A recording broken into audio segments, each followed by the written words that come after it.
बताइए इस मरतबा जो लोग आपदा पर भारित हुए, आज के एमएलए कितने लोगों के घर आए? आप लोग हाथ उठा करके बताइए, क्या कभी आपका एमएलए का चेहरा आपको देखने को मिला? आपका एमएलए आया?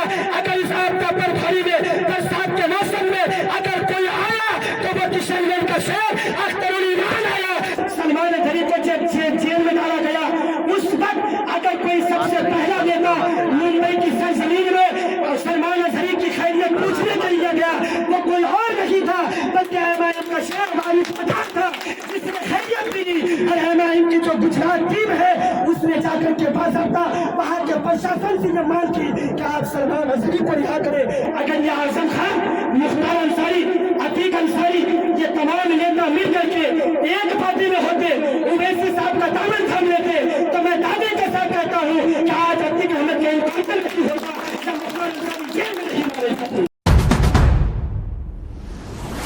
क्या आप और हम जो विधानसभा में एमएलए भेजते हैं या लोकसभा में हम एमपी भेजते हैं, उनका काम क्या होता है?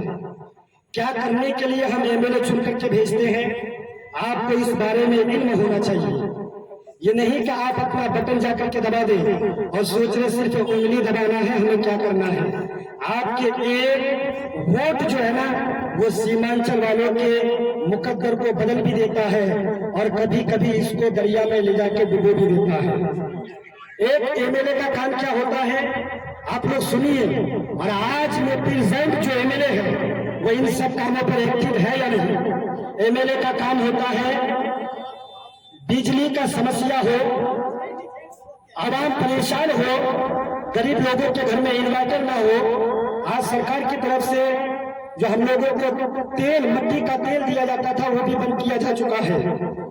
आज लाइट का समस्या है, लेकिन कभी आपने जो आपका प्रेजेंट एमएलए है उनको कभी आपने देखा कि उन्होंने कलवर चौक में आकर के या ठाकुरगंज शहर में उसने बिजली विभाग के साथ एक मीटिंग की हो, बैठक किया हो और उसने बिजली के अफसरों को धमकाया हो कि सरकार तुम्हें किस लिए नौकरी पर रखा है, 50,000 रुपए महीने तुम्हें सरकार किस लिए देती है, तुम गरीबों की बातें सुनते क्यों नहीं हो? गरीब बिजली से परेशान है, थोड़ी सी बारिश हो जाए लाइट चली जाती है, हवा का झोंका आ जाए लाइट चली जाती है। आपके एमएलए को फोन किया जाए, उनके पास वक्त नहीं है।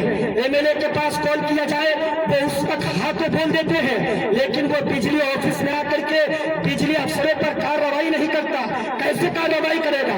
इसलिए कि अगर वो कार्रवाई करेगा तो बिजली ऑफिस से जो उसका रिश्वत का पैसा जाता है वो रिश्वत का दरवाजा बंद हो जाएगा। इसलिए कोई एमएलए बिजली समस्या पर आपकी आवाज को बुलंद नहीं करता। आज मेरे सीमांचल का इलाका, खास करके ठाकुरगंज का इलाका आपदा पर भारित होते हैं। बरसात के मौसम में हमारे गरीबों के घर में जो पूरी जिंदगी की कमाई करके वो एक आशियाना तैयार करते हैं, एक घर बनाते हैं, बरसात का पानी आता है अंदर चला जाता है, जिसकी वजह से हमारे सामान बर्बाद हो जाते हैं, हमारे लाखों का बनाया हुआ घर बर्बाद हो जाता है। लेकिन आपका एमएलए, आपका एमपी आपकी खबर तक लेने के लिए नहीं आता है। और आपको सोचना पड़ेगा कि आप बरसात के मौसम में आपने जिसको अपना कीमती वोट दिया वो आपकी खबर तक नहीं लेता है, आपके घर तक नहीं लेता है। मुसलमानों, बुजुर्गों, दोस्तों, इस समाज में रहने वाले तमाम लोगों से मैं ये अरीजा करूंगा कि आप एमएलए ऐसा चुनो कि अगर बरसात का मौसम आए, बरसात के मौसम में आपके घरों में पानी जाता है, आपके एमएलए बेगैर फोन किए हुए वो आपकी खैरियत लेने के लिए पहुंच जाए और फौरन अफसरों को फोन घुमा दे कि जाओ वहां पे प्रशासन को भेजो और उन लोगों की सहायता की जाए और जितने मालों का नुकसान हुआ है उन मालों का मुआवजा दिया जाए। कोई एमएलए ऐसा काम नहीं करता। एमएलए को हम लोग वोट इसलिए देते हैं कि वो मुख्यमंत्री की आंख में आंख डालकर बातें करे, अपने विधानसभा के हक का जो बजट है, जो उनकी पूंजी है, वो उसको ला करके आवाम में खर्च करे। लेकिन कभी आपने देखा जो आपका प्रेजेंट एमएलए है या इससे पहले एमएलए रह चुका हो, कभी उसने नीतीश की आंखों में आंख डाल के कभी ठाकुरगंज के आवाम के लिए आवाज बुलंद की हो कि ठाकुरगंज पिछड़ा इलाका है, सीमांचल पिछड़ा इलाका है, जो चारों तरफ से नदियों के चपेट में है, हर साल करोड़ों रुपए का माली नुकसान वहां की आवाम को होता है। लेकिन आज तक आपके लिए कोई सुविधा पैदा की गई, कोई सुविधाएं बनाई गई, कोई रास्ते बनाए गए, कोई पुल बनाए गए नहीं। इसलिए कि अगर घर में 4 बेटा हो तो उसी बेटे को हिस्सेदारी मिलती है जिसकी जबान में बोली होती है। अगर कोई बेटा गए गुजरे हो या गूंगा हो तो उससे हिस्सेदारी नहीं मिलती। इसलिए अगर आप चाहते हो कि एमएलए बनाकर प्रखंड में आपकी हिस्सेदारी मिले, बिजली समस्या आपकी ठीक हो और ब्लॉक में कर्मचारियां रिश्वत खाना बंद कर दे, तो आपको एक बहादुर लीडर चुनना होगा, एमएलए चुनना होगा जो ब्लॉक में जाने के बाद कर्मचारियों पर सख्ती के साथ आवाज उठाए और बिजली ऑफिस में जाने के बाद बिजली अफसरों पर भी कार्रवाई करते हुए बताए। ऐसे नेता को चुनना होगा। और एक एमपी का काम क्या होता है? एक एमपी का काम होता है पार्लियामेंट में जाना, हिंदुस्तान की सबसे बड़ी सभा जहां लोगों के मुकद्दर का फैसला होता है, वहां जाकर के प्रधानमंत्री गृह मंत्री से आंखों में आंखें डाल करके बात करना। एक एमपी अगर चाहे तो जिले में हजारों रुपए का पुल पास करा सकता है। एक एमपी अगर चाहे तो वो आज जो किशनगंज इलाके में, सीमांचल इलाके में नर्सिंग होम खोले जाते हैं, डॉक्टर शबरोज अपनी फीस बढ़ाते हुए नजर आते हैं। क्या कभी आपने आपके सांसद को देखा उसने किशनगंज के डॉक्टरों को लेकर बैठक किया हो? क्या आप लोग फीस बढ़ाते रहते हैं, गरीब मजदूर लोग मरते रहते हैं, एक्सरे आपके गलत आते हैं, अल्ट्रासाउंड गलत कराया जाता है, उस 1000 रुपए का अल्ट्रासाउंड 2000 में कराना पड़ता है। एक एमपी की यह जिम्मेदारी है कि एमपी जब चुन करके आ जाए तो बस जिला के तमाम डॉक्टरों को लेकर के, तमाम समाजों के लोगों को लेकर के वो ये ओहद ले कि हमारे इलाके में जो गरीब रहते हैं डॉक्टरों का फीस उनके लिए कम किया जाए, अल्ट्रासाउंड की फीस उनके लिए कम किया जाए। एक सांसद की जिम्मेदारी क्या है? जिले का विकास करना। अगर डीएम साहब को वो बुला ले, डीएम जिले का विकास डीएम के हाथ में होता है, लेकिन डीएम साहब एमपी के इशारे में नाचते हैं। एमपी साहब जो चाहेंगे वो करेंगे, वो नहीं देखा जाएगा कि ये जिस पार्टी से एमपी है उसकी सरकार है या नहीं।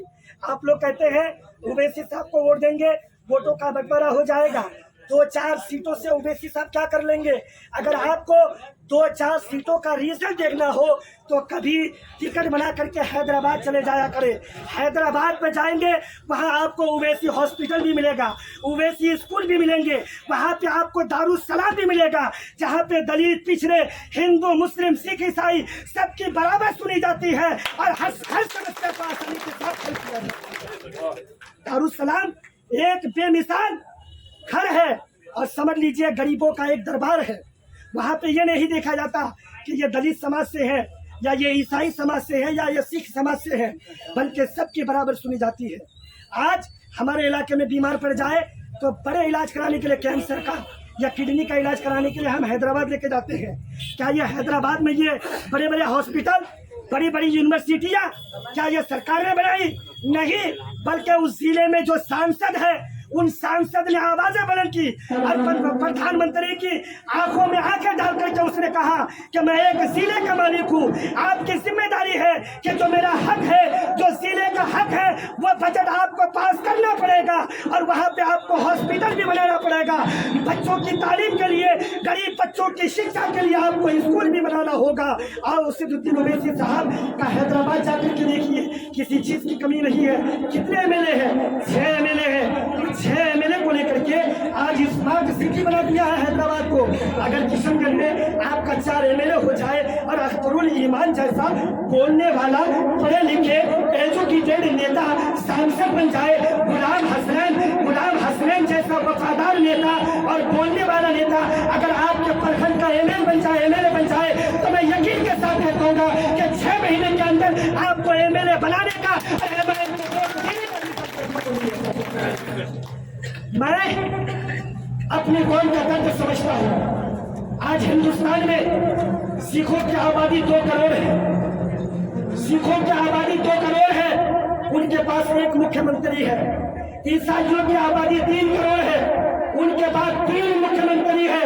लेकिन मुसलमानों, सवाल आपसे ये है कि आज आपकी आबादी हिंदुस्तान के प्रधानमंत्री की निगाह में, सरकार की निगाह में 20 करोड़ है।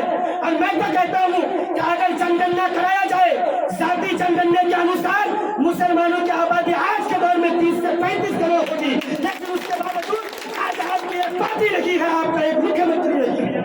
क्या कभी आपने सोचा आप लोग सोचते हैं हम कांग्रेस को वोट देंगे हमारी भलाई होगी, नहीं नहीं। आपने नहीं देखा कि सैयद शहाबुद्दीन, खूबसूरत सा चेहरा, लंबे कद का इंसान, पूरी जिंदगी उसने आरजेडी के लिए गवा दी, आरजेडी के लिए काम किया, लेकिन मालूम है कितना बुरा हाल हुआ उनका।